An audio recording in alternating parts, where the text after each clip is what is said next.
Good afternoon, evening, morning, whenever, wherever you are, ladies and gentlemen. And thank you very much for joining us for this, the third of the Maritime Security Challenges webinars, the virtual sessions. My name is Brett Whithoft, and I have the great fortune to lead a small but powerful geopolitical analysis team here at Maritime Forces Pacific, which is the Royal Canadian Navy's West Coast Naval Formation. One of the great tasks that we get to do is to put on a biannual conference, which focuses on maritime security issues across the Indo-Pacific. Obviously, the global pandemic has put such endeavors on pause for the moment, but we continue on online, and thank you very much for joining us with that continued effort. I also need to acknowledge at this point that this webinar series would not be possible without the help of some fantastic partners and sponsors. On the sponsors end, we very much are grateful for the support from Lockheed Martin, General Dynamics, the Canadian Defence Review, Vanguard, and Esprit de Corps. And then in terms of our organizing partners, we are very fortunate to have the expertise and assistance of the Daniel K. Inouye Asia Pacific Centre for Security Studies, and of course the Navy League of Canada. And on that note, I believe we have a welcome message from our friends over at the Navy League. So if I can please turn it over to them.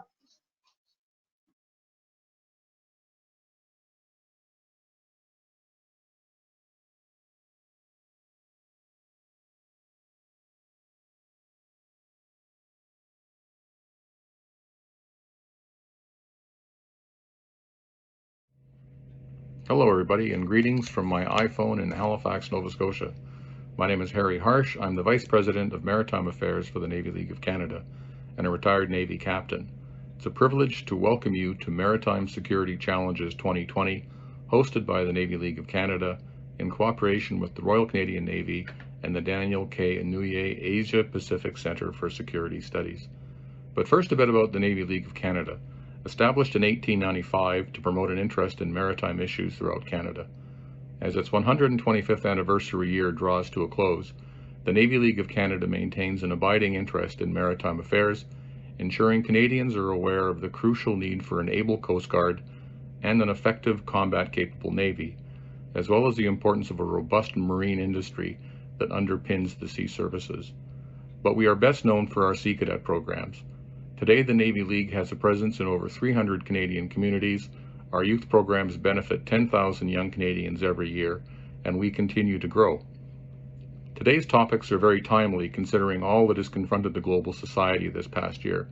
As the world comes to terms with the effects of the pandemic, I can think of no better forum than this to identify, discuss, and enhance our understanding of what we face.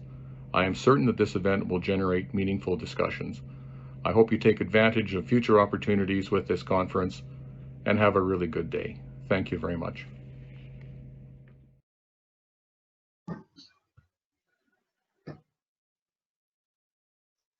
Great, thanks very much, Captain Harsh. It is now my great pleasure to introduce your moderator for this afternoon, evening, morning, wherever you are, and that is Navy Captain Scott Robinson.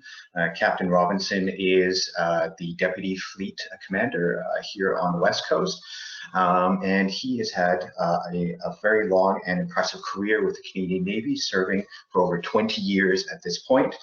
His first ships were Her Majesty's Canadian ships Vie de Québec, Montreal, and Toronto. And during part of those sails, he went out as part of Operation Apollo, which was Canada's contribution to the international military efforts in Afghanistan. And that was on board HMCS Fredericton. In addition to his increasing responsibilities on board those RCN ships, Captain Robinson also served as the future operations planner for the Turkish Navy frigates, and forgive me for butchering these names, Gökçeada and Gaziantep, as part of the wider CTF 151 counter-piracy task force off the Somali Coast. Captain Robinson's command roles include serving as executive officer of HMCF Halifax and commanding officer of his previous ship, Vie de Quebec. And that included deployment as part of Operation Reassurance, which was Canada's contribution to NATO's efforts to show alliance resolve in Central and Eastern Europe. So he was promoted to his current rank in July of last year and took up his current post in September. Thank you very much for doing this for us this afternoon, Captain Robinson, and the floor is yours, sir.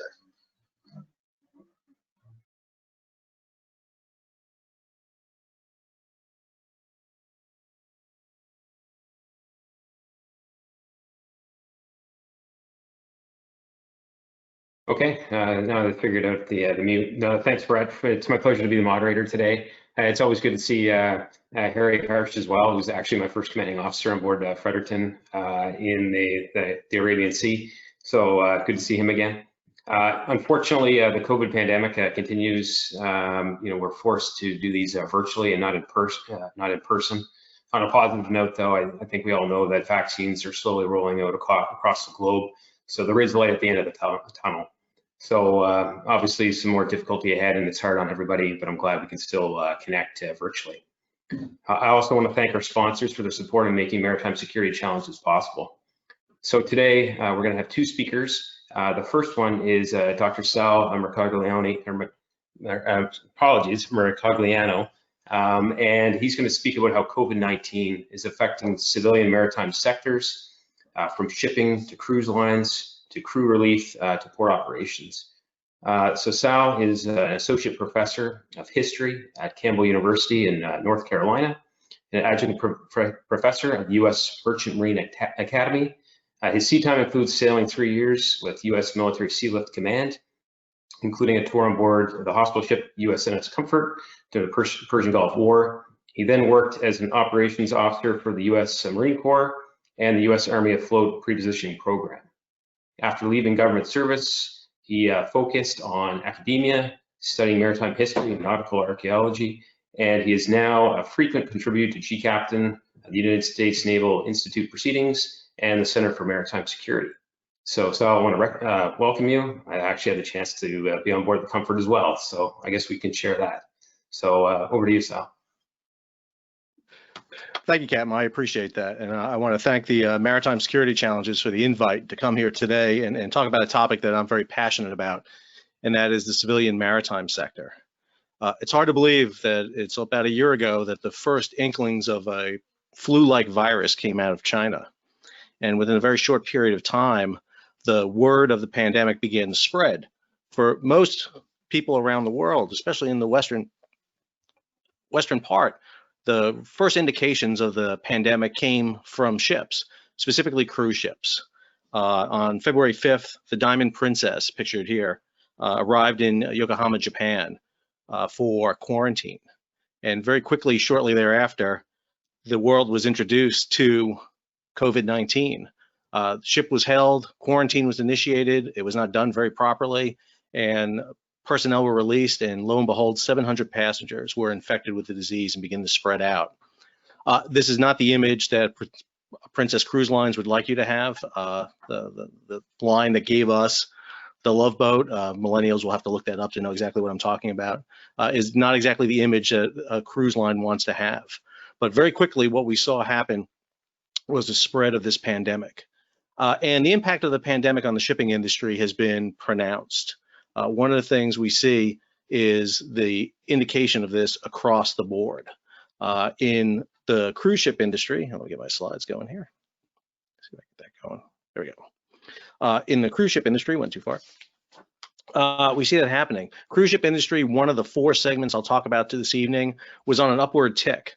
One of the things that was envisioned in 2019 was the continued enlargement of this industry.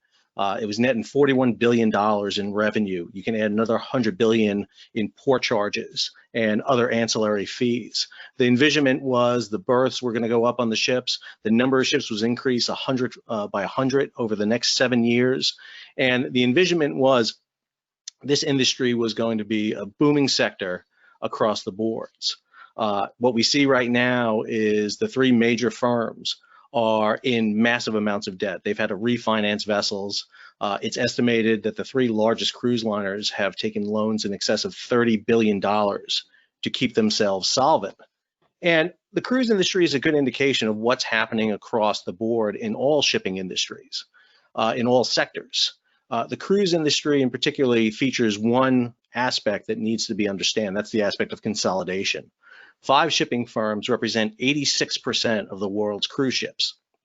That's focused in 5 major firms. 3 of them, Carnival, Norwegian, and Royal Caribbean, are located down in Florida, but they're all incorporated overseas. Jennings Cruise is located in Hong Kong. MSC Cruises is based in Geneva. Yes, Geneva, Switzerland. And the cruise line industry is a real good indication of what's happening with COVID-19. The ships are operating, the ships are out there, just don't have passengers on board. The cruise industry has never shut down, and they're waiting the go-ahead to begin sailing again. There's been a few experimentations, there's been a few attempts to get ships going, but most of them have met with failure, as we've seen. And what's been happening in the cruise industry is a good indication of what's happening across the board. The picture in the upper left there is Aling in Turkey. That's a site of a scrapyard, and the ships depicted right there are 2 former Royal Caribbean ships of the Sovereign and the Monarch. They're operated by a Spanish firm, Pulmonenter, which just declared bankruptcy. And the other 3 are Carnival, the first generation of Carnival super ships from their fantasy class of the 1990s, run aground in Turkey for scrapping. Yet at the same time that excess tonnage is being bled off from the shipping firms, we see new ships being constructed and taken out. This is the Odyssey of the Seas coming out of Meyerwerth in Germany. New cruise ships are in line. And this is one of the conundrums that the shipping industry has. Because of the long lead time, because of the expense to build new ships, ships are coming out while new ships are still in place. And this is something we've seen happening in the shipping industry over the past few years now, and that's over tonnage. Just too many ships out there, too much capacity out there. And one of the things that's happening right now is shipping firms are bleeding their cargo trying to get rid of it. And the cruise industry is a good indication for what is happening across the whole shipping industry. When 2020 started, and it seems like a neon ago, but the big issue that the cruise industry, and not just the cruise industry, but the shipping industry in the world faced was the implementation of the International Maritime Organization 2020, IMO 2020. IMO 2020 was an effort to reduce pollutants in the air caused by ships, specifically a reduction in sulfur in fuels. And there's a big shift going on to low sulfur diesel fuel, get it from 3.5% down to 0.5%. A lot of shipping was going in for conversions, fitting of scrubbers for their engine rooms. And that was a big topic in January of 2020. The issue of this pollution control, which is a noble effort. It's a real big thing happening in the maritime industry. IMO is talking about further reductions. IMO 2030, 2050 are all talking about that. One of the big discussions right now is alternative fuels, hydrogen, ammonia, electricity, batteries, you name it, it's out there. And commercial industry is really on the forefront of talking about new propulsion sources.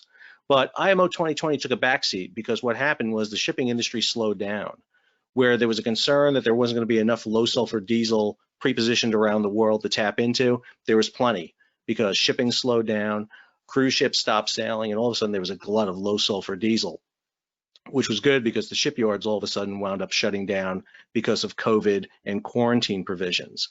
And so 2019 served to be a different year than we thought. So what I want to do is take you through a quick little run through the 3 major cargo sectors that deal with trade. And it's really important to understand the scope and scale of oceanic trade. I'll give you a couple of statistics. I don't like to bore you with too many numbers. But just to give you an idea, in 1950, the entire amount of cargo shipped on the world's oceans was about 500 million tons of cargo. About 500 million tons of cargo was moved across the oceans.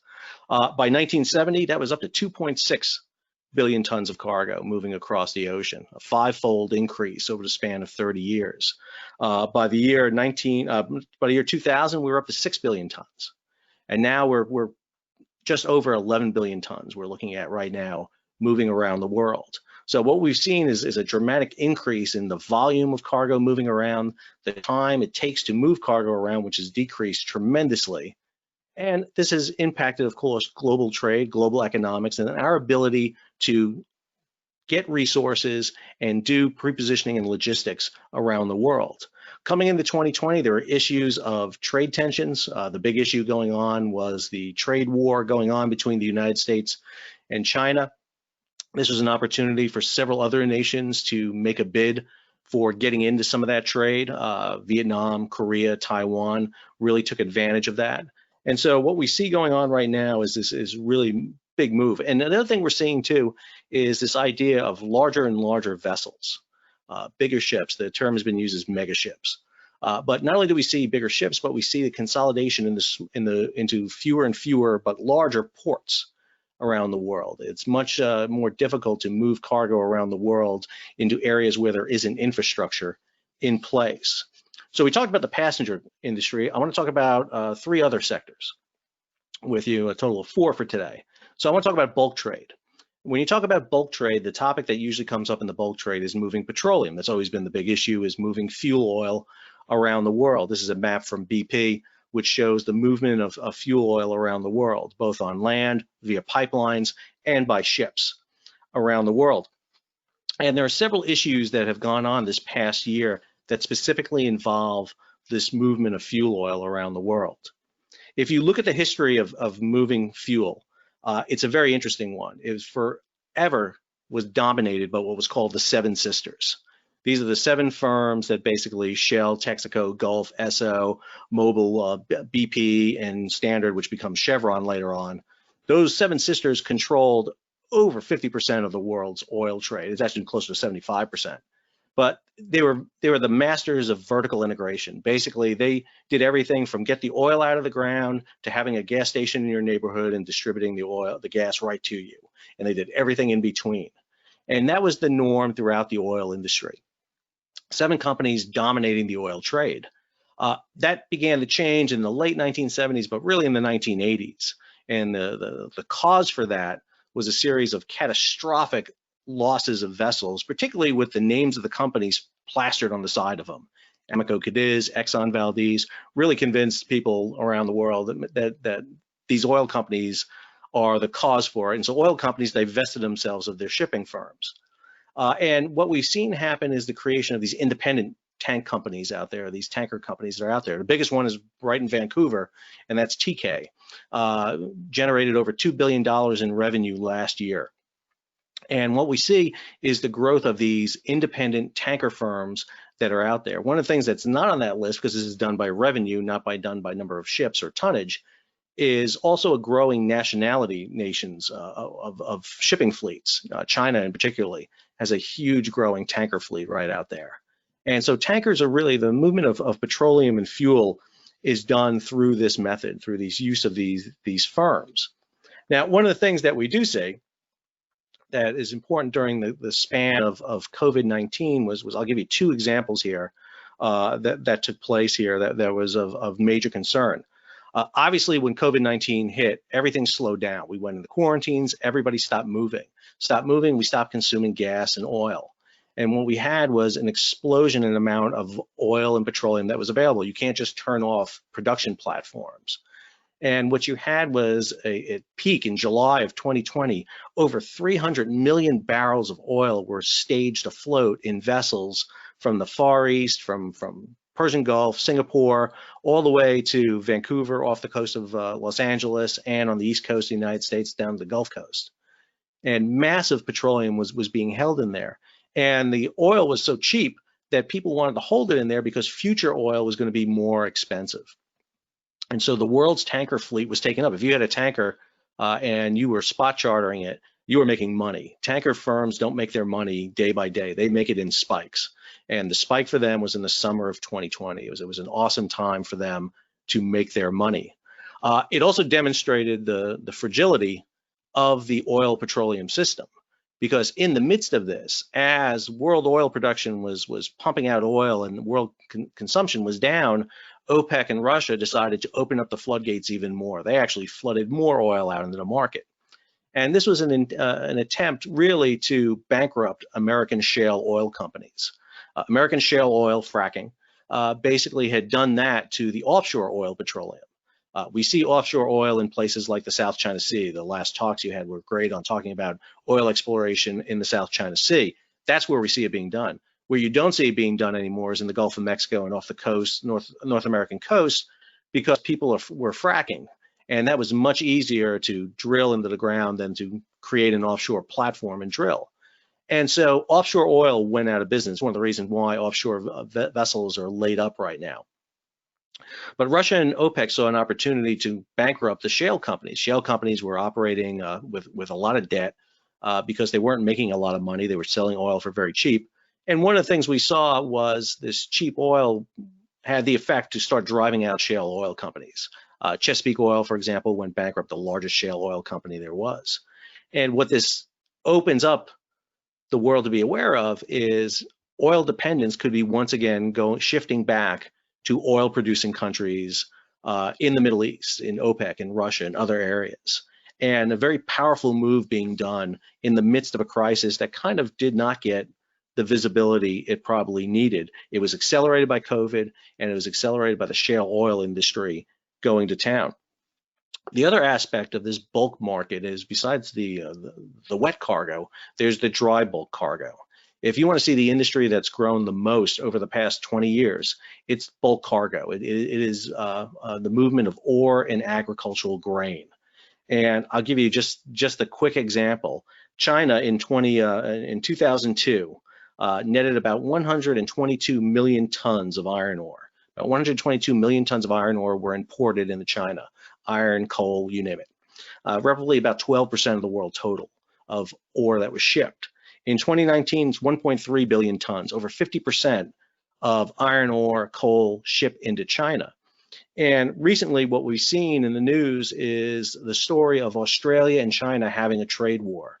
A large majority of the ore that China consumes comes out of Australia, the western part of Australia. And Australia was pretty hard on COVID-19, especially the import of COVID-19 by ships. They had a bad incident with the Ruby Princess, the sister ship of the Diamond Princess. But they also had instances where they were requiring ships coming in to quarantine for 14 days. Shipping companies do not make money having their ships at anchor in port. They make money by moving their ships. Ships need to be moving. It's got to be a moving piece. And China became very upset over this. And in turn, along with a variety of other issues, China has slowed down on the importation of ore and material from Australia. And they're going for an alternative source right now, which is Brazil, and I'll talk about that in a little bit. But this is part of a growing tension between Australia and China we see out in the Indo-PACOM area right now.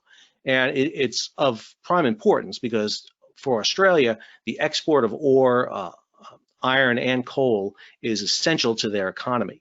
And this kind of trade fight between the two is significant. The third sector to talk about is containers. And containers is one of the most dynamic changes we've seen. In the span of half a century, we've seen really the metamorphosis of how we move goods on the world. I live in North Carolina, very close to a place called Maxton, North Carolina, which is the home to Malcolm McLean. It was Malcolm McLean who in 1956 outfitted a ship, the SS Ideal X, with 58 containers. The very first movement of shipping containers, 58 33-foot containers from Houston, Texas, up to New York. That containerization was essential to relieve the logjam later on during the Vietnam War for the United States. But more importantly, it's how we move goods today. Today, the 58 containers on the Ideal X is a drop in the bucket.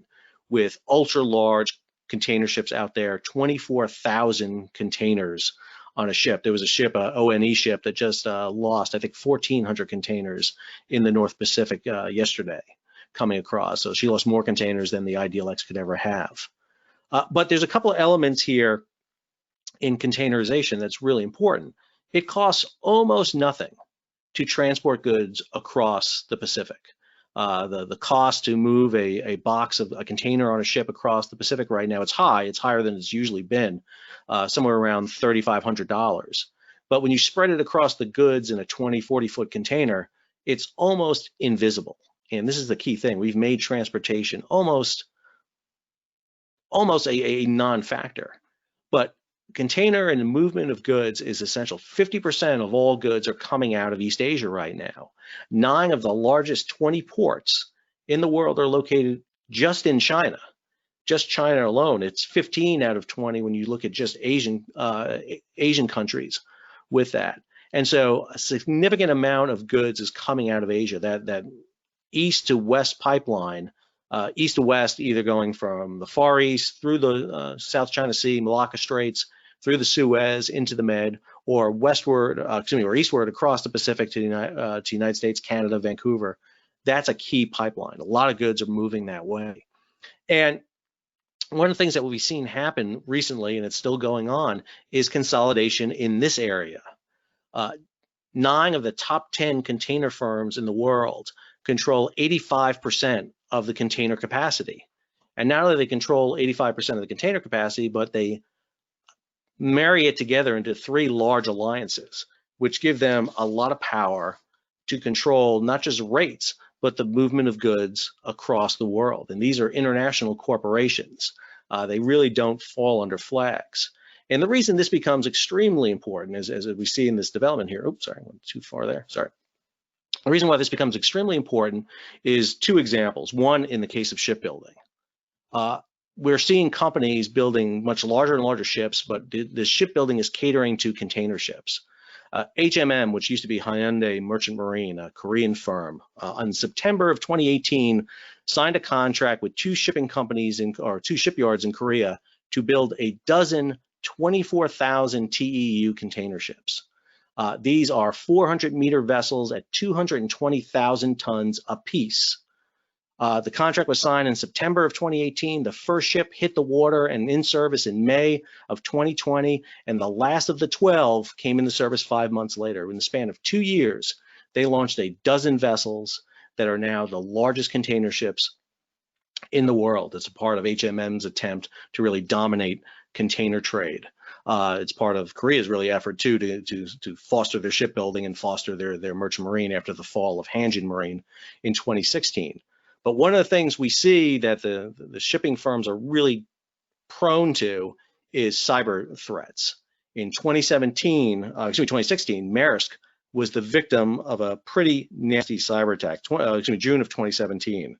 The NotPetya virus was launched against them. It hit over 500 offices, 800 ships of Maersk lines, incapacitated their ability to load vessels. These ships, because of the intricate nature of the containers, you have to have pre-planned cargo movements for the ships coming into ports. This cost Maersk over $10 billion. The NotPetya virus came out of Russia. It was loaded into a server in the Ukraine to make it look like it came out of the Ukraine and uploaded to Maersk. They followed that with attacks on COSCO, the Chinese overseas shipping company. They attacked the Mediterranean shipping company. They've attacked CGM, the French line. They've even attacked the International Maritime Organization. What makes this even more dangerous is that recently CMA, MSC, and Maersk have all integrated their systems with IBM in a system they call TradeLens. Because of the nature of global shipping, you need to be able to move containers between different systems. So they created this one overarching system, which is affectionately known by those in the business as Skynet. And if you know the Terminator series, you know how that winds up. The other issue that's going on that's of extreme importance here, and this goes across all the industries, is the situation facing mariners. 1.2 million mariners man the vessels in the international trade routes. Recently, the Center of Naval Analysis in the United States did a great study entitled Adrift, which looks at the plight of mariners across the world.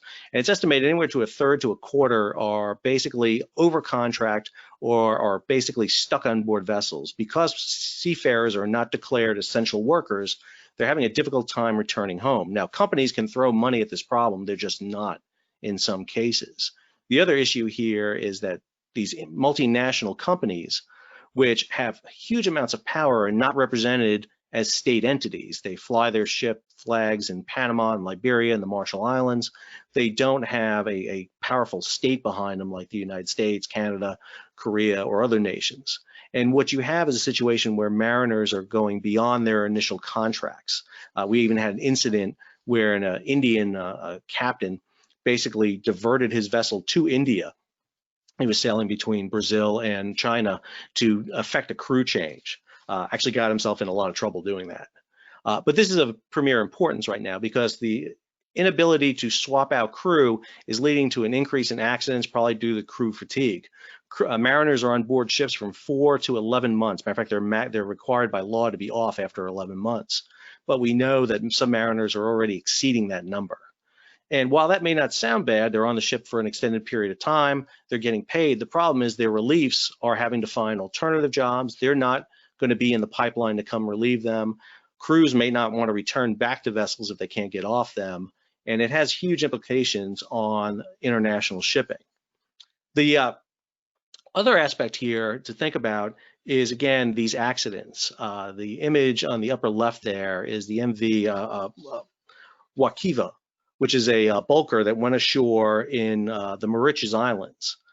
Mauritius, the map on the upper right there is a screenshot from marine traffic. If you don't have marine traffic on your phone or as an app, I always recommend it. But if you download that app and if you look at Mauritius, what you'll see is lanes of traffic going past this island. And basically the crew, either through fatigue or not paying attention, hit Mauritius and ran aground. It took 3 weeks and no effort was done to really save the vessel. The vessel subsequently broke up, had a massive oil spill, really ruined the environment there. Tremendous loss, 200,000 deadweight ton ship. Fortunately, she was in ballast when she left. But this vessel is a good indication, and more importantly, it's an indication of the last topic I want to talk with you, which is really the theme of the conference, which is talking about the strategic competition in the Indo Asia Pacific area. You had some great talks on the South China Sea, and I just want to point out a couple of things here that's really important. When you look at marine traffic, you really see where the shipping routes are going, where oceanic trade goes, and this is a little clearer image here of that, of where trades go. And the South China Sea, for all the military implications that we talked about in previous discussions, which I think are really important, you have to understand that China is a commercial entity. The Chinese see one thing and one thing only, and that is the need to keep their supply lines open.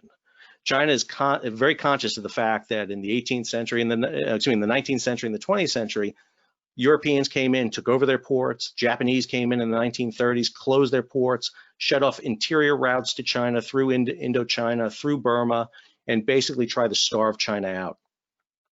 And one of the things that China has been doing, if you look at what they're doing in the South China Sea, yes, they're militarizing these islands. Yes, they're trying to protect their trade routes. I would always argue that one of the fundamental issues of the Chinese military is secondary to their commercial needs. If you go back and look at the writings about Zheng He in the 13th century, 14th century, you see that. China is developing these new areas to go. Should the South China Sea close down, should Taiwan, should Malaysia, should Singapore, should some other actor try to impinge on Chinese trade, the creation of the first fleet in the US Navy, for example, is a great way to strike at China. If you want to cut China off, you stop the flow of goods coming out of Europe and the Middle East to China. You do that in the Indian Ocean. You don't do it anywhere near the first island chain. If you cut that flow off, China has to have an alternative. And so what's China doing? They're getting their ore from Brazil right now. That Brazil route comes around the Cape of Good Hope. They can route it around Australia if they need to, hence the development into the South Pacific. You see China making deals with Chile. You can route them around the Horn through the South Pacific that way. And this is why the Arctic route is of such importance to China, because they see that as an alternative that gets them out of the South China route. It creates a whole new route that opens up for these ice-strengthened container ships that would come out. It would require a new port to be developed in the Northern Hemisphere there, in Alaska, Russia, or Canada in that region. Extremely important. And I'll just end with this, and I'll leave this up, and you can look at this at a later time. The UN's Committee on Trade and Development put together a annual report called the Review of Maritime Transport. They do it and release it every November. And this was their big takeaways from COVID-19. And I'll leave you with these. I think they very much summarize the situation facing not just shipping today in the commercial field, but shipping going forward and what really needs to be done with that. I want to thank you for the opportunity to talk on this, and I look forward to your questions.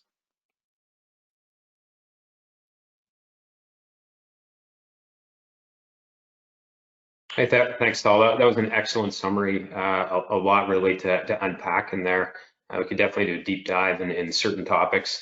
What really struck me, especially as a naval officer who generates naval forces for force employment, was the human impact of COVID-19 on mariners in the civilian sector.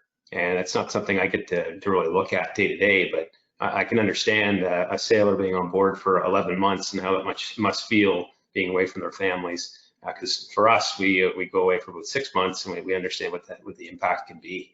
So thank you for that. I just have one question, and really highlighted the fact of multinational corporations that have really taken on the transport of goods around the world. So with the decline of Western national merchant fleets, how would commercial shipping, largely in the hands of these multinational companies or corporations, respond to a peer-to-peer conflict? I think it's an interesting one. One of the things they talk about a lot of times is you'd expect to see them keep sailing, but I would argue the opposite. I think you would have to worry about, an asymmetric threat to them, either a cyber attack that shuts down the firms, or even the threat, just the apparent threat of losing one of these vessels. And, I would argue that the passenger liners give you the indication right there. They're willing to take losses. They're willing to basically lay their ships up and not operate them. And I think that's the fear everybody should have. There's this concept that, well, we'll be able to get these commercial firms to keep moving cargo for us. But if the threat is out there, to lose one of these massive box ships, which is a huge insurance issue, it's a huge potential loss of revenue and services.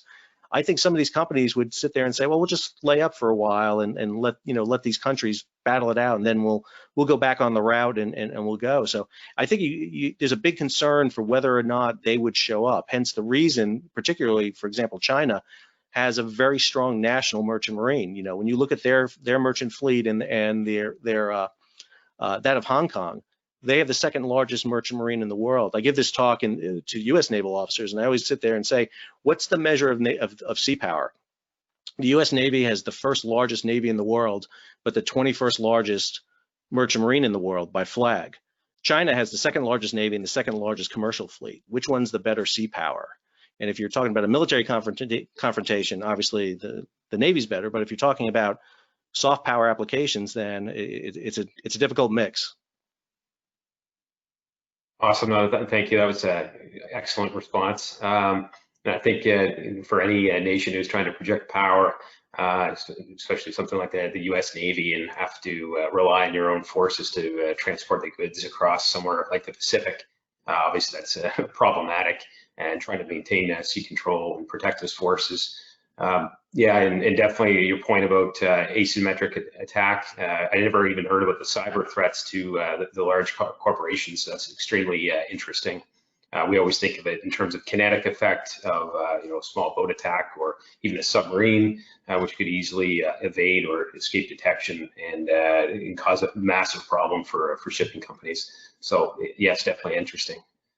So thank you very much, Saul. I'm going to turn over to our next speaker, who is Dr. Collin Koh, and he is going to talk about how COVID-19 is affecting navies and naval procurement in the Indo-Pacific. So Collin, welcome. He is a research fellow of the Institute of Defense and Strategic Studies in the Rajaratnam School of International Studies at Nanyang Technological University in Singapore.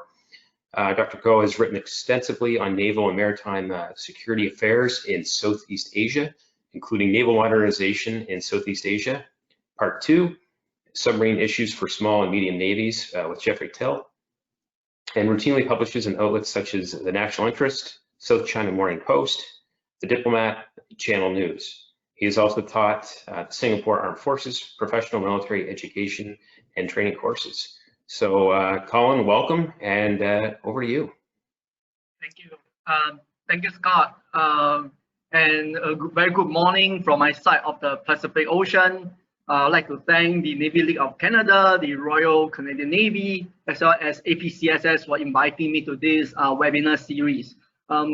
I'm going to deal with COVID-19 and the Pacific navies, but I think I would like to first highlight that it's important to stress the Pacific, in particular the Western Pacific, which I'm situated in, and which is going to be the central focus of my presentation, is actually a very different picture that one I'd like to present here for a few reasons. I think one of the issues here is the Pacific tends to be regarded by some as a monolithic region. That is not exactly true. If you look at the naval development arena, that is certainly not further from the truth at all. I mean, we have to look at the Pacific naval developments from a sub-regional perspective. So the picture here that I show you is a picture that you'll find in a very typical main Chinese naval shipyard. So this one is certainly over in Jiangnan, that is in Shanghai. And this is where a good number of the Chinese new built naval vessels are being constructed. And in this picture, you see two new, the latest Type 055 destroyers undergoing later stages of construction. And this is, in my opinion, a pretty rare sight in the Pacific, the Western Pacific so far. You will find this scene more common in Northeast Asia, but you will not find this scene as common in the other parts of the Western Pacific. For example, in Southeast Asia. In Northeast Asia, we still see rather vibrant naval shipbuilding programs taking place. And in large part, it has a lot to do with the state of the COVID-19 situation in the countries.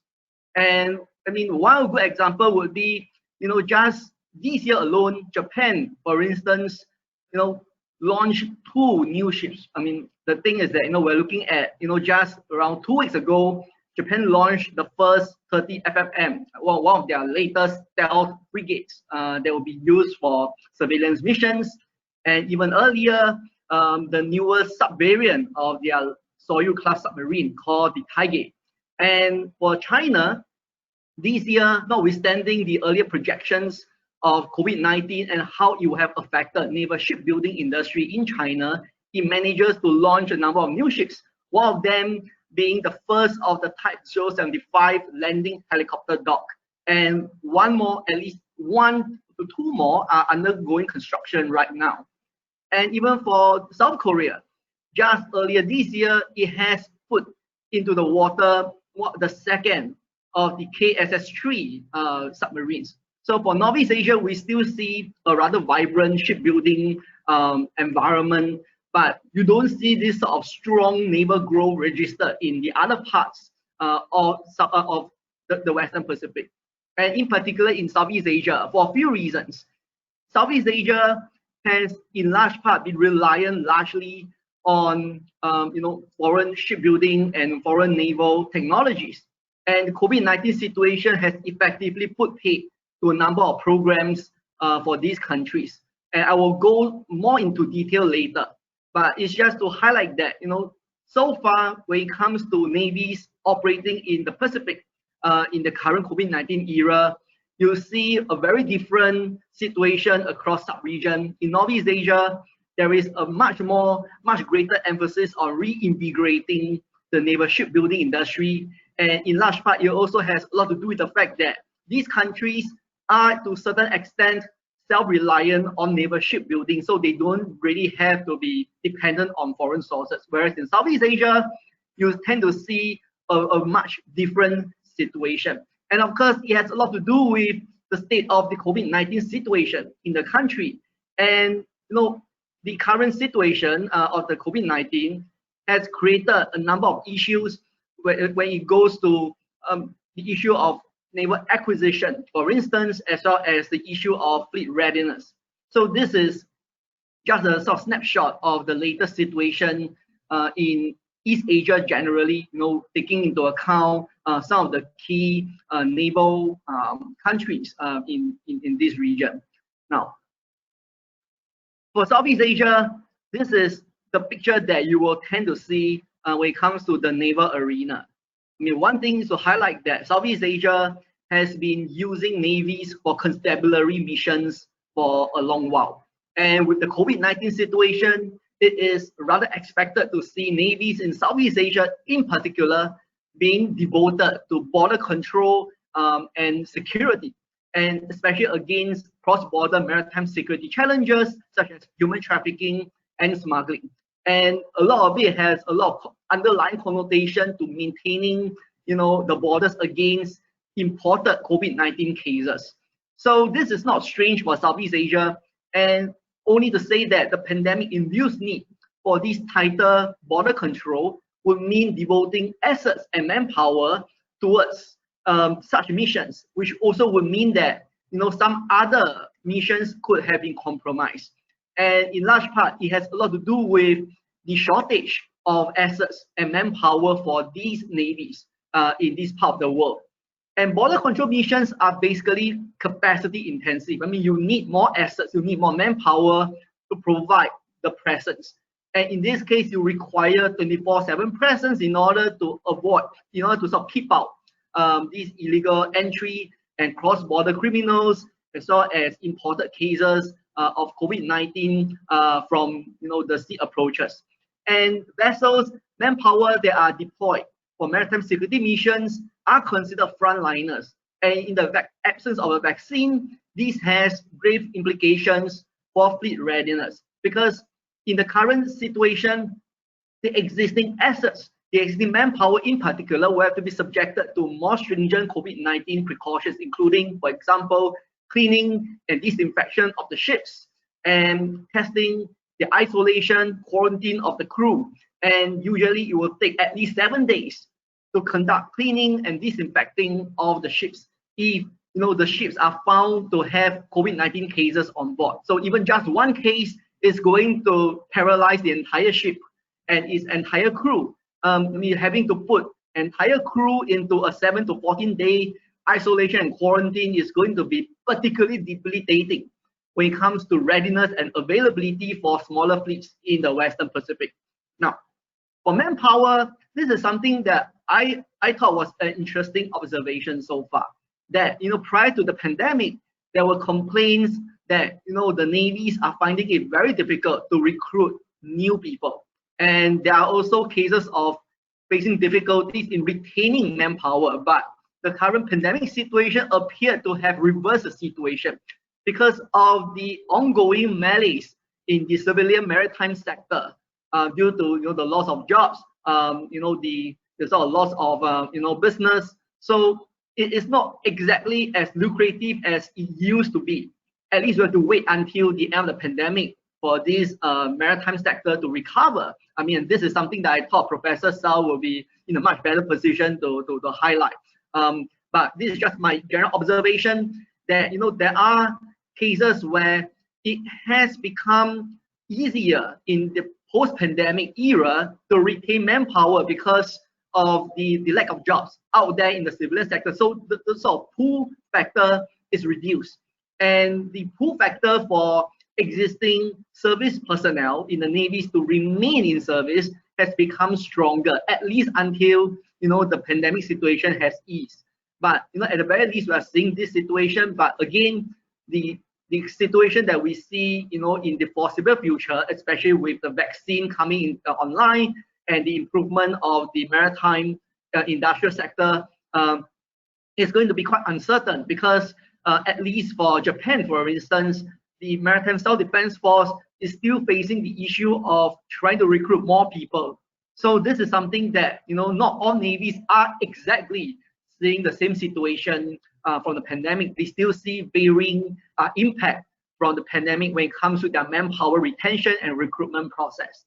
Now, the thing is, with the pandemic, there is an economic downturn that results in growing domestic costs to divert scarce resources towards social economic well-being. In particular, it comes to public health care, on top of the fact that with the pandemic, for the export-oriented countries in the Western Pacific, there is a much reduced revenue source. And this also means that, increasingly these countries, at least for this year and the next year, they're going to face a prospect of tighter fiscal resources. And with such tighter finances, it has something has to give somehow. I mean, the thing is, most of the time, military expenditures tend to be put forward on the chopping board. I mean, facing the public clamor for more healthcare spending, more social aid, and more stimulus for businesses, there would be a situation that is now developing in this part of the world where more finances are required to go into these particular spending sectors instead of going to the military. And by that regard, it also means that naval spending is going to be particularly affected, at least for the foreseeable future.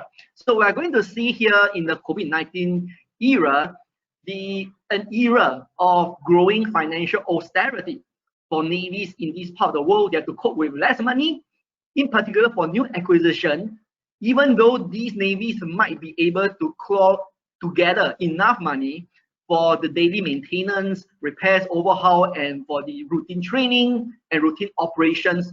But new acquisition is likely going to be the major casualty when it comes to the COVID-19 situation. Again, going back to my earlier point, this might not be the situation for Northeast Asian navies, in particular China. But when it comes to the lesser navies of the Western Pacific, it's going to be a much greater problem. And again, this is also to highlight another additional point is, somewhat a caveat here.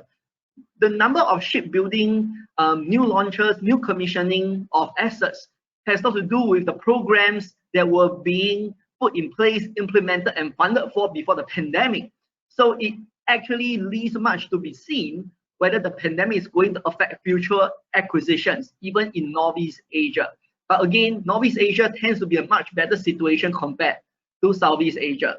Now, for that purpose, there will have been cases where you might be able to find alternative funding sources. A number of navies, militaries in this part of the world are looking at alternative funding sources to keep up with acquisition program. Indonesia, for example, is thinking of taking a rather large loan from a foreign source in order to keep funding and sustaining its military modernization program, and that includes, of course, funding the modernization of the Indonesian Navy. But again, this runs into problems faced with the threat of recession for this year and possibly dragging into next year.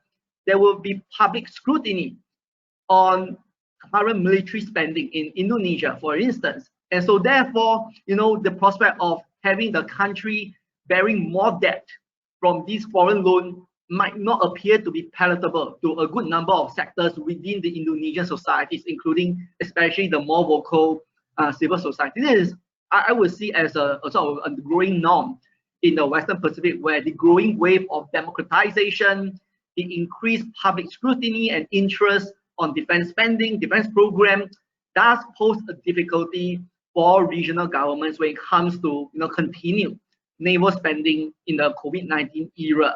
And that is juxtaposed with the context of, for some cases, the inability to effectively contain the pandemic, and criticisms of the government having spent too little on public health care. So there is public clamor to try to rectify this situation. So it could be politically costly to go into this sort of naval spending as in pre-pandemic situation in the current situation right now.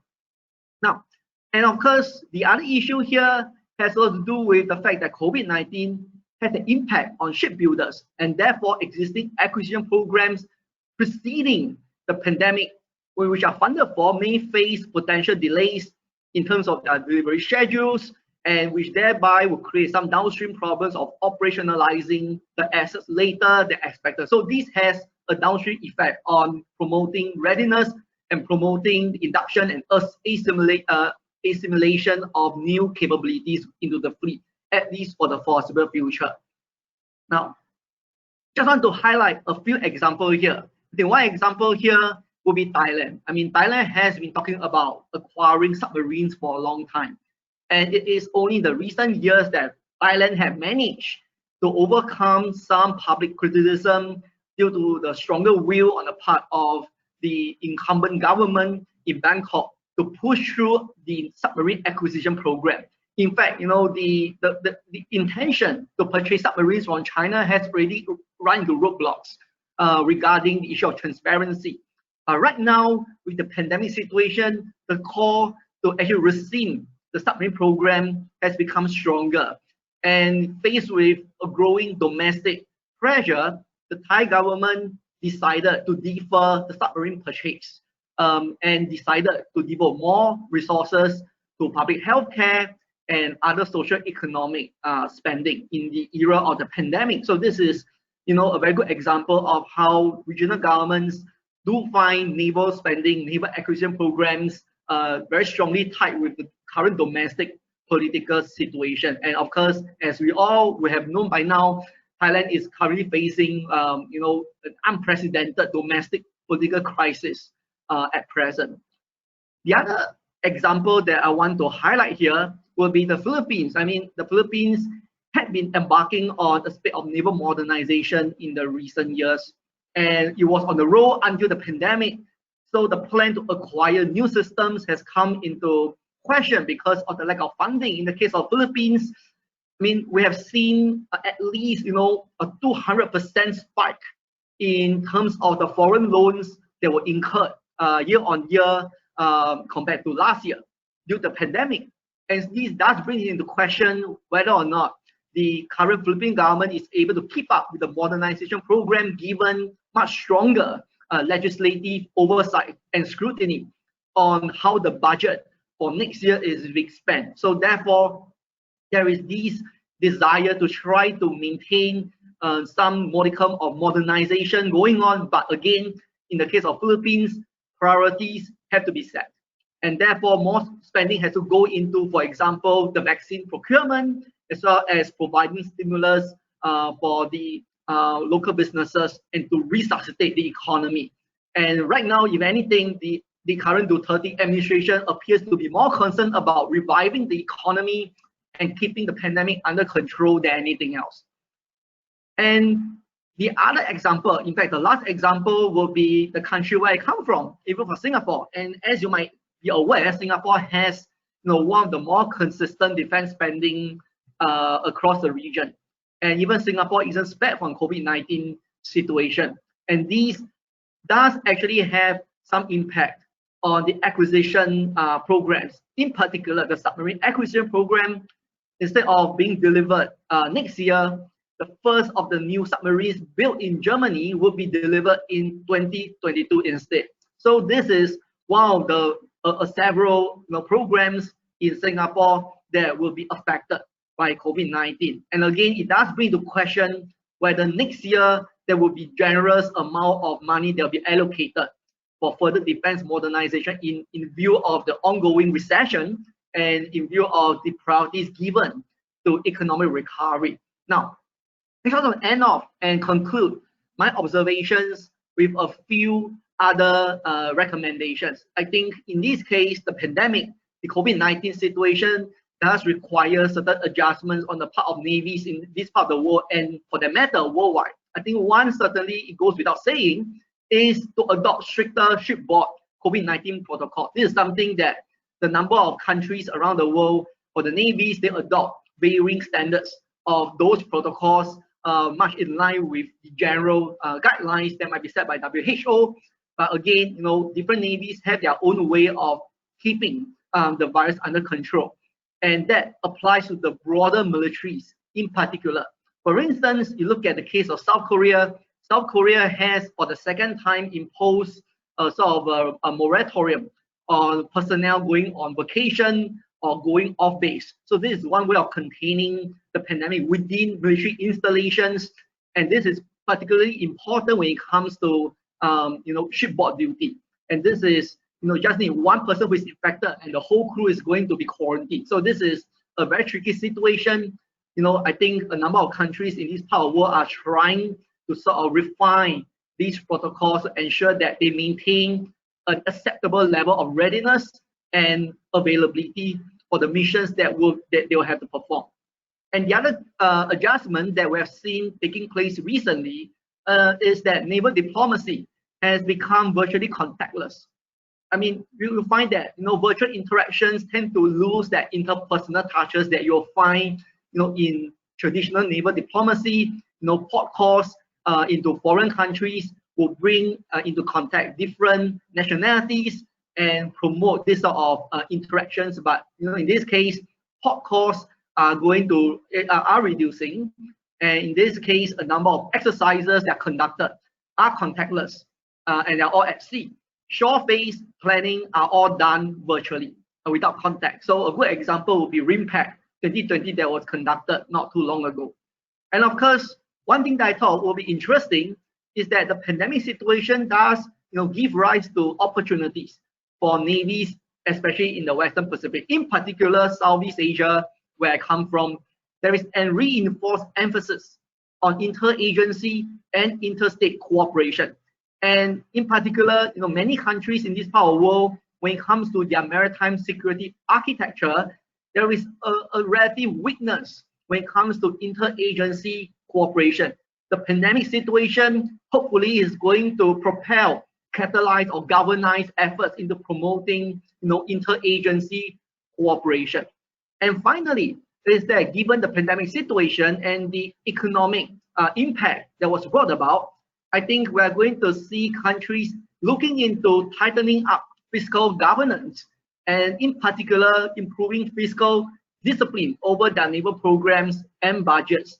And for a number of countries here, sad to say is that regulations and legislation that will govern fiscal governance when it comes to naval acquisition programs might have been absent or lacking. So this pandemic situation hopefully will compel governments in this part of the world to rethink more seriously how they would implement measures for fiscal governance and discipline for future naval acquisition programs to make them more sustainable in the long run. So with that, I end my presentation. I welcome any comments and questions. Thank you.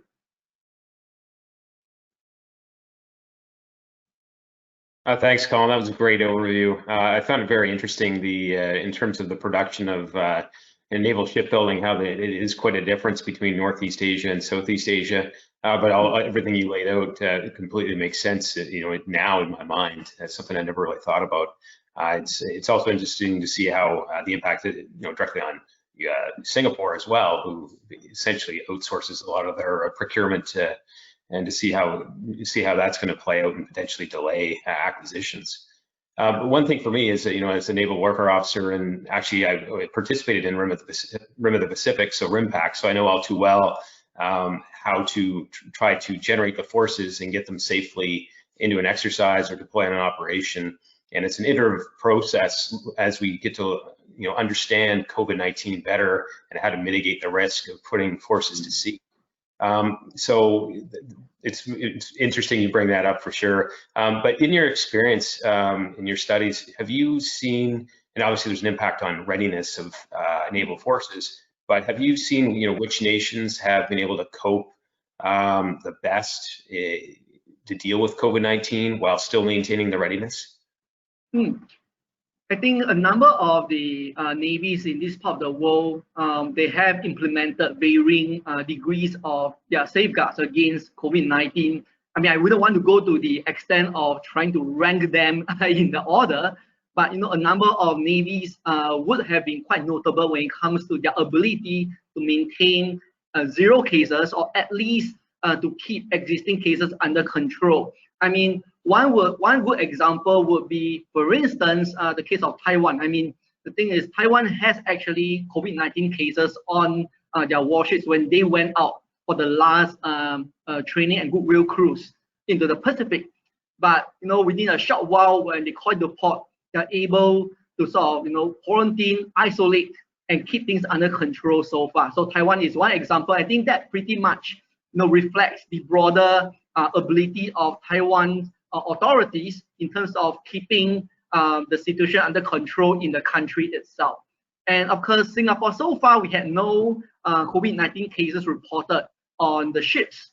And in fact, within the militaries, I mean, for Singapore, one of the things is that acquisition programs might be well known, but when it comes to transparency regarding COVID-19 cases, this is something that is not reported. Singapore does report the total number of cases for COVID-19, but it doesn't distinguish between civilians and the military. And this is, difficult because, in large part, as you might be aware, male citizens in Singapore are required to serve national service anyway. So, that could have some impact. But so far, we have not yet seen cases where the Singapore Navy's operational tempo has been affected by COVID-19. The other case that is somewhat more puzzling and least much to be looked into is a case of China. In fact, I mean, if anything, China has tried to demonstrate that the COVID-19 hasn't impacted on its naval readiness, because after the Theodore Roosevelt was infected with the virus, the PLA Navy started to engage in a whole spate of exercises to show that they are ready. So they are able to put out a carrier, to conduct a training cruise. They have jet fighters taking off and landing to show that they are good. So in a way, I mean, all I'm trying to say is that on the looks of it, these countries appear to have been able to keep COVID-19 under control within their navies. But again, it really depends on the sort of severity of the cases in the navies themselves, and in large part it has to do with the lack of transparency and the difficulty in trying to access the black box of information, because ultimately in the Western Pacific, I believe there is a greater penchant for this sort of operational secrecy when it comes to this sort of information. Okay, thanks, Collin. That's great. And knock on wood, we haven't had any cases of COVID on board our ships. As you said, once you get a case on board, and you use the Theodore Roosevelt example, it's pretty hard to stamp out, and effectively you've taken that vessel out of the orbat, so to speak, and to get it to reset. So obviously, for me as a force generator, is definitely my worst nightmare. But knock on wood, we're continuing to adapt and overcome. So thank you very much. So at this point, we're going to open the panel, and we'll get Saul back in. There you are. And we've got some questions from the audience, which I'll pose. And the first one I have, and I'll just, if anybody wants to jump on this up front, they can jump in. But then I'll offer the other guests to speak as well. So the first question I have is what is China's latent ability to dual use cruise and other civilian ships for security purposes?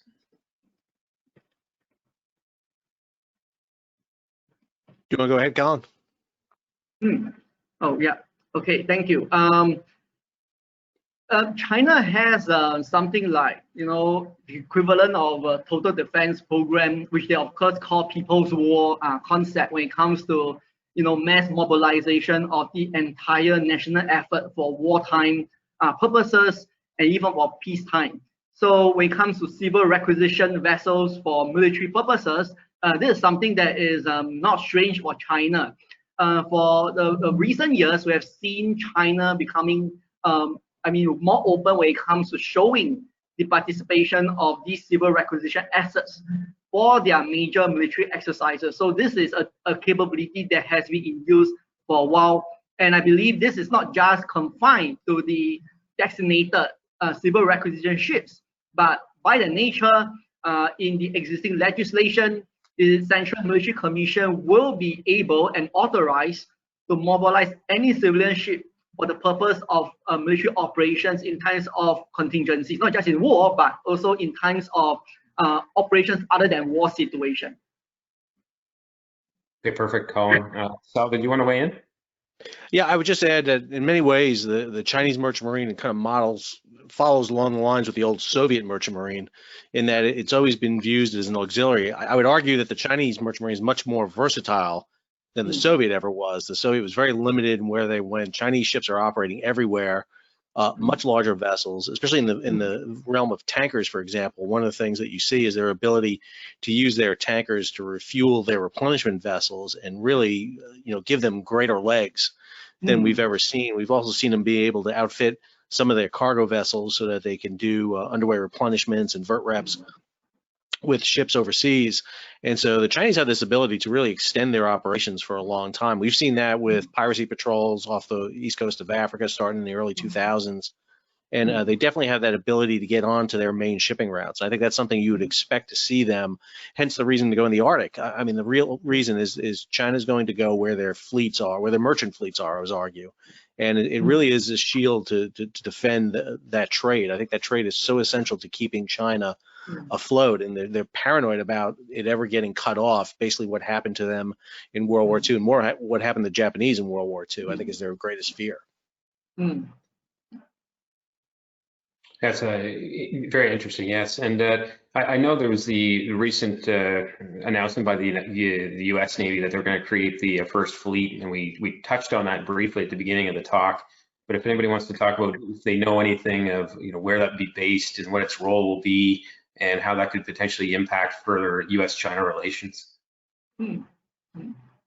I think that's it's an interesting thing. I've been joking about that a little bit, but I think it's a significant element. If you see that base, they're talking about basing in the Indian Ocean, and China has to be concerned with the fact that if you're going to fight China, if you want to go toe to toe with Chinese military, that's a tough fight. That's a slog. I can't envision anyone would ever want to do that. But again, if you want to set up a bottleneck, right there north of Sumatra and stop the flow of Chinese oil tankers and supply ships going in, which would be a very tough thing to do because of the volume involved, but it would be out of reach of them. And I think that would be a significant element that they would have to be concerned about. And I think it's one of the reasons why I mentioned the fact with them developing these alternative routes, that if they do get shut out of the South China Sea, they can go through the South Pacific, they can go through the Arctic, they can go around Australia through, the Solomons and Micronesia type area.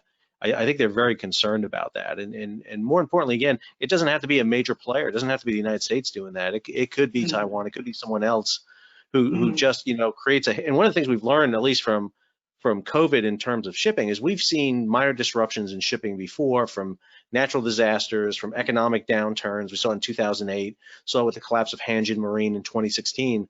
But one of the things we're seeing with COVID is the closest you're going to come to a peer-to-peer conflict with a disruption in global trade and the impact that has. Now, fortunately, we're recovering from it very quickly right now. It's going to be just a short term, but I think that's the fear that China has, that you can just kind of pinch that jugular vein just a little bit, and you don't kill it, but you knock it out for a little bit. Yeah, if I could weigh in on Professor Sal's point, my personal take on that, given the fact that I've been tracking that issue since Singapore was being raised as a probable place, but I understand that the Secretary of Navy clarified the comments thereafter in the Halifax forum that is going to be likely an afloat headquarters similar to the Blue Ridge, for instance. Again, I do question the utility of having a separate numbered fleet in this part of the world. If you're thinking of a first fleet, very likely it will be stationed within Southeast Asia, because this is where you wouldn't replicate or duplicate what has been done in Northeast Asia, where you have the 7th fleet over there in Japan. But in this case, I do question utility from two standpoints. One is, for a long time, China has been very concerned about its so-called soft underbelly, its continued access to energy lifelines into the Indian Ocean, and in particular, the issue of the Malacca dilemma that was being talked about.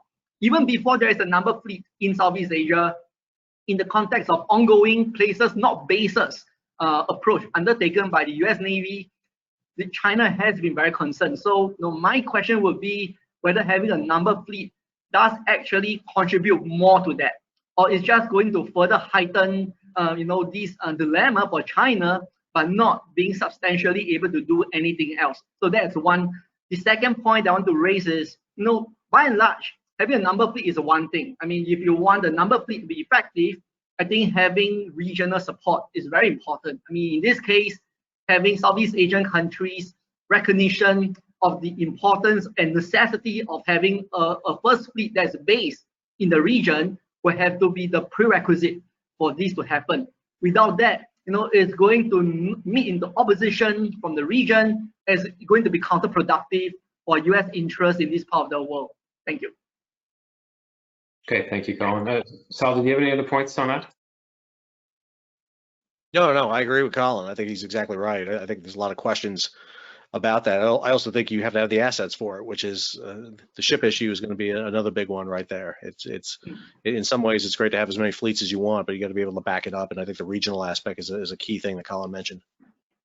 Yeah, it's something I always see from a Canadian Navy, relatively small, and you look at the size of the U.S. Navy, but all its commitments worldwide, and always want regional support to help back them up effectively. So yeah, it's always an issue in terms of capacity. I'll just shout out to everybody in the crowd that if they want to pose any questions, you can do so. We're going to take notes on those, and I'll obviously bring them up. So the next question I have from the team, and Sal, it's specific to you, but I think Collin can obviously weigh in.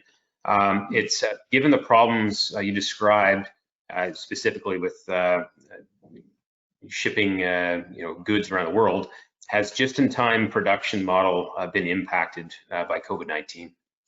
I think it has. One of those big issues that I think UNCTAD put in their report, and quite a few others, is the issue we're having, for example, right now. So we went through a period where it's actually two crises. You had actually a supply crisis and now a demand crisis with COVID-19. Supply crisis, everything slowed down in China, so you weren't dropping supplies off, you weren't getting supplies into China, supplies weren't coming out, but then all of a sudden you have that lag across the Pacific and the lag to Europe, and now the demand starts kicking up. And we were in such a just in, just out style of logistics, both commercially and military, I would argue. And this is we've done this both on the commercial military side, is we've cut down the amount of warehouses and the amount of stores and spare parts we have. And because we live in the world with, let me hit the Amazon, it'll be here in a day. And we're kind of that way in international trade. And I think one of the things we're seeing right now on the West Coast of Mexico, the United States, and Canada right now is you have backlogs of ships sitting off Vancouver, off Los Angeles, Seattle, and Los Angeles and Long Beach right now, because not that the cargo isn't coming fast enough, it's just they can't get them out of the ports fast enough because we don't have truck drivers, we don't have the chassis, we don't have the rail infrastructure. The West Coast ports are notoriously small because they don't have either the draft for the vessels or the air draft for bridges. The cranes aren't there to get the really big ships in. And so what we're winding up in right now is just a log jam. Hey, if you want that new PlayStation 5, you're going to pay big money for it right now because they're going to have to fly it across until the containers, match up with it. And I think it's the same way with military, of course, too. It's the same aspect. We've become very comfortable with doing logistics. I always make this argument with the U.S. Navy people when I talk to them. We're used to logistics. We're used to it. We're used to having it. We're used to having a lot of it, and we think everything's going to show up there. I live in North Carolina where hurricanes hit. I'm used to a power crew coming in and rigging my power lines back up. But if they don't show up, I'm in trouble. And I think that's the issue that we're seeing right now. And I think one of the things that's going to come away from this is we're going to have to build up our stocks a little bit more. We can't count on this as much. And I think there's also going to be an inherent question about who do we want to rely on for that logistics? And that question comes out. Collin, do you have any thing to add? No, nothing. Thank you. So that's interesting, because we've had the debate here because we've outsourced so many things in terms of just supplying ships or military overseas through civilian companies, and when you squeeze on that a bit and you don't have it readily available, it obviously has an operational impact for force deployment of forces. So yeah, it's definitely something, and even vaccine rollout that we're going to be looking at. And I think across the world is another big issue.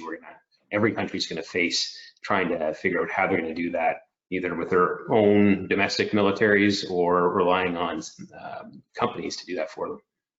So thank you. The next question I have, it's for both of you, of course. Are there COVID practices, specifically sanitization, in both the civilian and naval fleets that may continue post-pandemic? I know I can answer that, but I'll allow you to, please. I mean, if anything, I believe it's going to likely continue, at least, even with the vaccine coming to picture.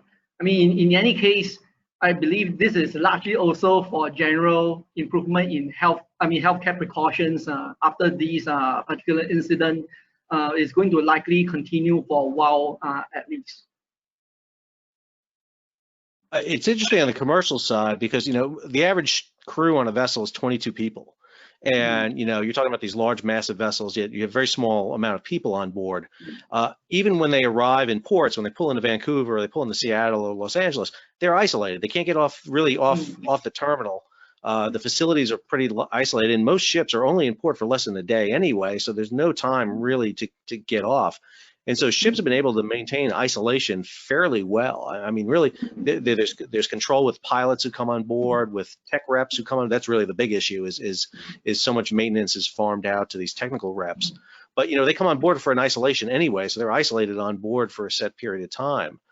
The issue has been getting the crews off. As I mentioned to you before, is since mariners aren't identified as priority and essential workers, there's been that issue with, okay, how do you do a crew change? When South Africa, for example, shut down to outside vessels and crew changes, all those ships coming from Brazil, the Cape-wise vessels, all of a sudden couldn't do their crew changes anymore. Singapore had very strict rules for doing crew changes in board, and the companies got to be willing to throw the money at this too, and that's been an issue. A lot of companies just extended out contracts for this, but now they're seeing that. So I think there's a lot of care that was done. The crews are pretty well isolated. The issue here really is that they've been so isolated that now they're just really isolated and they can't get out and off the vessels. And I think that's been the issue. And of course, bringing crews on. The other issue is, of course, bringing new crews on. Is unlike other things, you don't replace the entire crew at one time. You replace pieces of the crew. And so, you have to do quarantines, you have to maintain quarantines. Where do you do the quarantine? If you're coming from the Philippines to get on a ship that's in Brazil, where's the 14-day quarantine going to be? Is it on the ship? Where does it take place? And that's one of the tough things it did. I mean, you literally saw the cruise industry, because they couldn't get crews home, did off of Bermuda and the Bahamas, did a massive swap of crews, and then took the ships, anchored up, and sailed to their home countries. So they loaded all the Indians on one ship, Filipinos on another, and sailed halfway around the world to deliver their crews back. Awesome. It's an excellent question, and something I deal with all the time. With definitely a different size of crew, 240, obviously less than an aircraft carrier in the case of the Roosevelt. But obviously it's high impact if you get one case on board. And I think this is an evolving space in terms of sanitization and how that's going to replicate in the cruise industry. Ventilation, for example, is obviously an issue, and we've seen cruise lines look at changing filtration system for HVAC. I haven't seen that so much in the Navy yet, but we try to make sure we have the mitigation in place before we actually get to sea. So it's definitely an interesting space and how that's going to evolve. Another question, has the COVID-19 pandemic opened up any regional cooperation opportunities for either of you? If I could weigh on that is, so far, we have seen at least one number of existing, naval training engagements are still maintained. And, if anything, we see in some cases expansion in the existing initiative. Like, for example, the exercise Malabar that was conducted, for the first time, we have Australia being re-invited into the mix. And whereas, for the others, we still see at least the maintenance of certain trilateral engagements taking place. For example, the one between Singapore, India, and Thailand. One would have thought that these will be one-off exercises, but in this current COVID-19 situation, it is quite surprising to see the maintenance of them. But when it comes to new initiatives, I believe it will be harder because new initiatives require more planning, and it require likely interactions between the participating navies.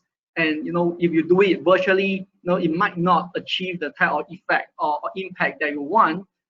So there will be some limitations as to whether we are going to see new initiatives taking place this year and even early next year. But at least we're still going to see maintenance of existing initiatives. On the commercial side, I talk about two aspects. Number one is to implement rules across the board from IMO and all these international organizations. Is you have regional port state control agreements that are signed by nations, and they tend to be regional. And so the port state control authorities are really exercising a lot of these controls. And one of the things you're seeing is a big push to enact this. One of the things that's causing the rift right now between Australia and China, for example, is Australia is getting very hard on ships coming into their country that the crews are over time. They haven't been rotated back home. And so you really see it being done. The other element I would add here, and I mentioned vertical integration when it came to the oil companies, but container companies are going with vertical integration in port control, in operating terminals. and buying up terminals that their ships can operate in the countries they go to, so they have more control within those fenced-in areas where they can do crew swaps and everything they need to do. So a lot of big companies, Costco, which is the Chinese overseas shipping company, is a big one. They're doing that quite a bit. Maersk does that everywhere.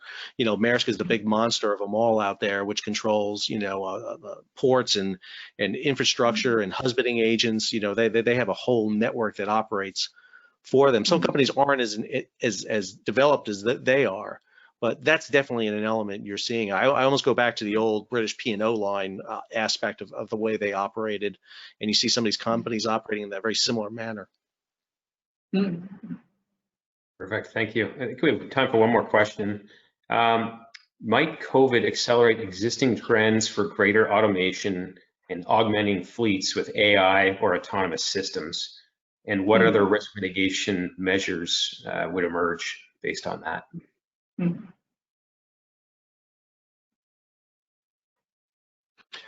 I'll say from the commercial side, number one, autonomy is there. I mean, if you've never been in the shipyard in Singapore in the container terminal in Singapore, I mean, that's automated. I mean, the tractors, everything that moves around there is automated. On board ships, you see much more of that. I mean, we've been seeing that integration go from the very beginning. Most engine rooms are unmanned.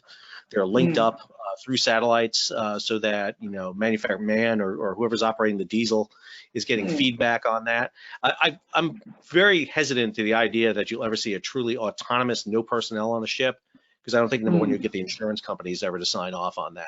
I think the idea of sending a 24,000 box container ship across the Pacific, hey, good luck, see you on the other side. I don't think it's going to happen. I think you're going to have somebody on there, just very least on there. But no, I think that is the norm, and I think you're definitely seeing that in terms of the smaller crews. The problem you have, and the flip side, going back to your question, Cap, is one person gets COVID on a ship with 240 is different than if it gets one person on a crew of 22, because there's no backup at all, and the impact of that becomes very dangerous as you get smaller and smaller. I think we're going to continually see more and more autonomy, especially in the commercial area, especially on the coastal trade, especially doing some work that can be done in small areas. But I think we're seeing crew reduction continuing largely, and I think this is going to only propel it even further. I just want to share from the naval side of this discussion. It's a very interesting question.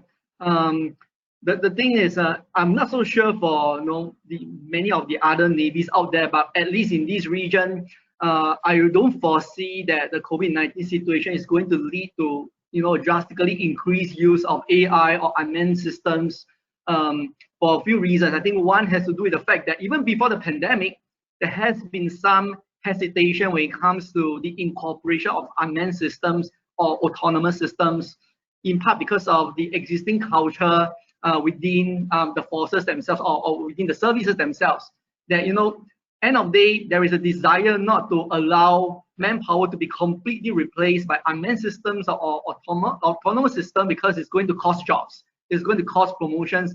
If anything, one thing to highlight here is for a number of navies in this part of the world, it has been rather conservative.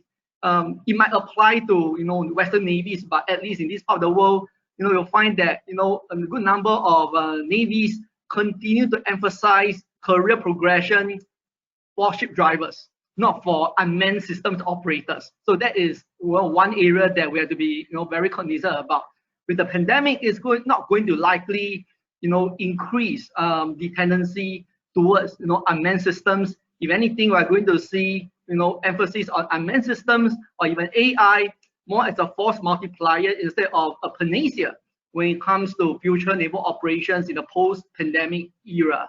And in fact, for AI, this is something that it has a lot to do with the differences when it comes to the ability to assimilate and to induct this technology within the navies due to the varying degrees of sophistication across the navies. Offhand, I would imagine the more sophisticated navies in Northeast Asia will be more better positioned to incorporate these sort of technologies. But in Southeast Asia, I don't see many navies being capable of doing that. Thank you. Okay, thank you, Collin and Sal. Unfortunately, we're up on time. It's just flown. I just want to thank you for your insights into both the civilian sector and the naval side of things with the impact of COVID-19. And I think it's something we're going to have to continue to deal with for the foreseeable future, regardless of how quickly we get a vaccine rolled out, because I know it's going to take some time for that to happen.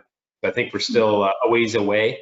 But all the lessons we're continuing to learn here and the impacts they have on, enforced employment on the military side or the impacts on the civilian sector, I think are quite interesting. So I want to thank you again for your insight today.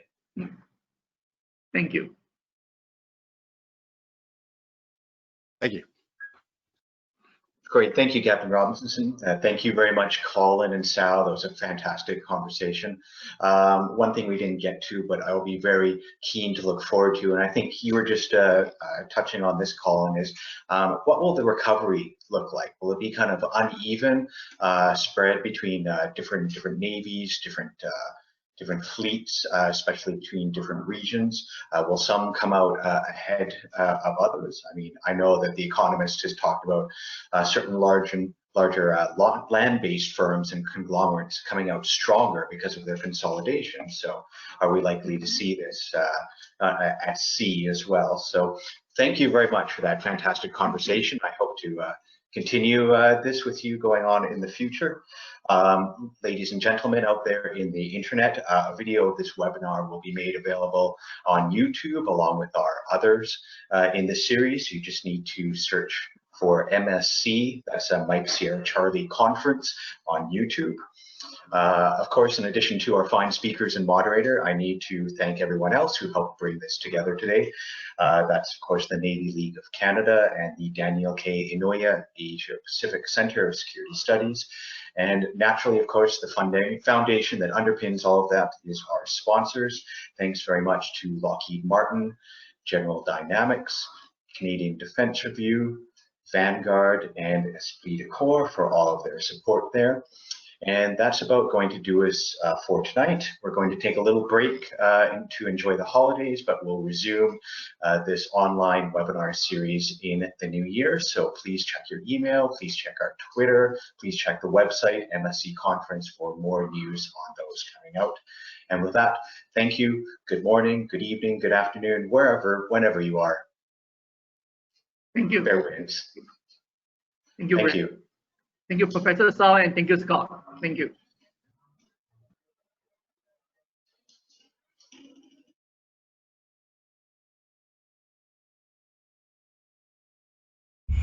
At Lockheed Martin, we're on a mission.